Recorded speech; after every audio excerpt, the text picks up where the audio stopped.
Hello students, class 11th bio section में आपका fifth part जो है, फिफ्थ लेसन आपका कंटिन्यू है। पुष्पी पादपों की आकार की फिजियोलॉजी ऑफ फ्लोरिंग प्लांट। इसके आपने 7 पार्ट पढ़ लिए थे, 7 पार्ट इसके कंटिन्यू हो गए थे। अब आज आप पढ़ने जा रहे हो इसका 8th पार्ट, जायांग। जायांग भाग जो होता है पुष्प का, वो होता है फीमेल पार्ट। फीमेल पार्ट को जायांग कहते हैं, इसे जीनोसियम भी कहते हैं इंग्लिश में। तो जायांग पुष्प के मादा जनन अंग होते हैं।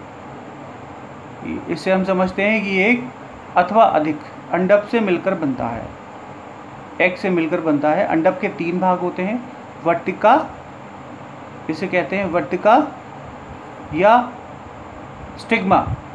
नंबर 2 वर्तिकाग्र या स्टाइल, और नंबर 3 है अंडाशय या ओवरी।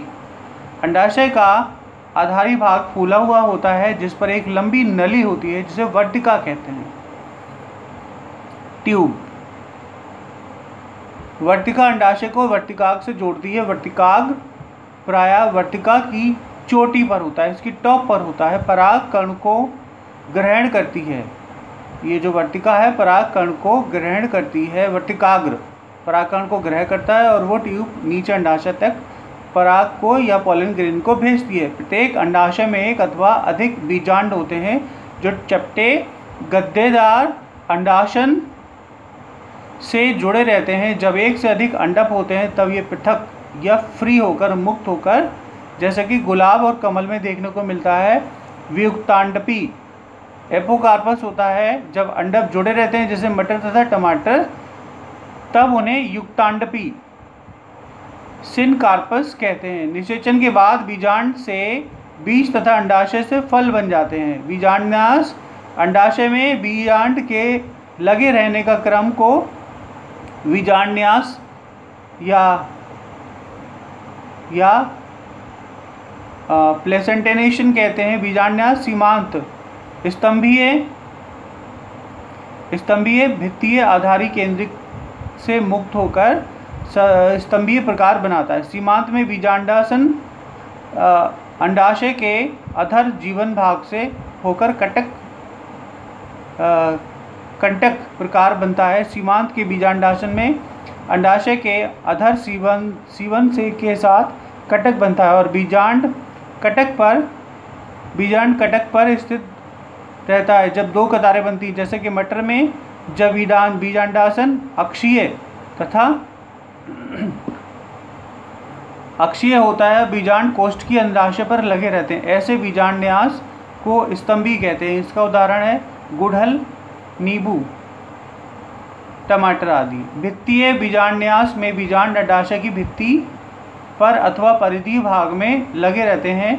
अंडाशय का एक कोष्ठक होता है, जिसे आभासी पट बनने के कारण 2 कोष्ठों में विभक्त हो जाता है। 2 कोष्ठों में बट जाता है, लेकिन आभासी पट बनने के कारण 2 कोष्ठों में विभक्त हो जाता है। इसके उदाहरण है क्रूसीफर, सरसों की फैमिली के जीव, आर्जिमेन, जबकि बीजांड केंद्रीय अक्ष के रूप में होते हैं। ये पुटीय नहीं होते हैं, जैसे